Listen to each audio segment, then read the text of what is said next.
Bruce! Come on. Stop airport expansion!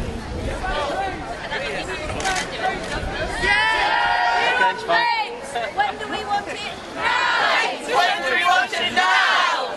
What do we want? A climate catastrophe which is already killing 160,000 people a year, according to the World Health Organization. Stop airport What we hope to achieve is firstly secure stop domestic flights immediately. They're the most unnecessary. There are currently 38 flights a day between Manchester and the London hubs. And there's a perfectly good train alternative there. So domestic flights are the thing we need to stop first. But coupled with that, we need better transport systems and cheaper trains so that people can take the greener option.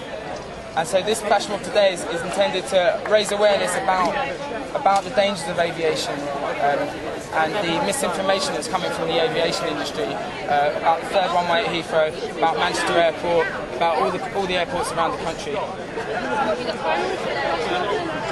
The flash mob, we're going to spell out some messages on the floor, to, like take the train perhaps, or well, we'll see what the group wants to do. But today is the public launch of a new group, Stop Expansion at Manchester Airport.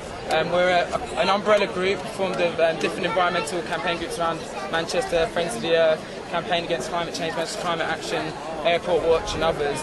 And this is our public launch to tell Manchester Airport that they cannot continue putting our planet on a trajectory for catastrophic climate change. What do you think this group will achieve?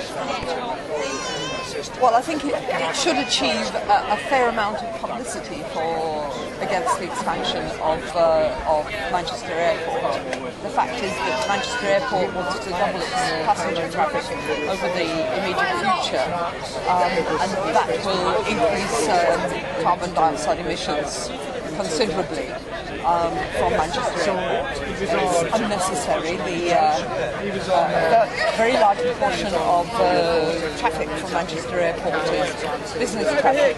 It's short-range traffic, travel to London, to fairly close destinations in Europe, all of which could be done more comfortably and just as fast by train.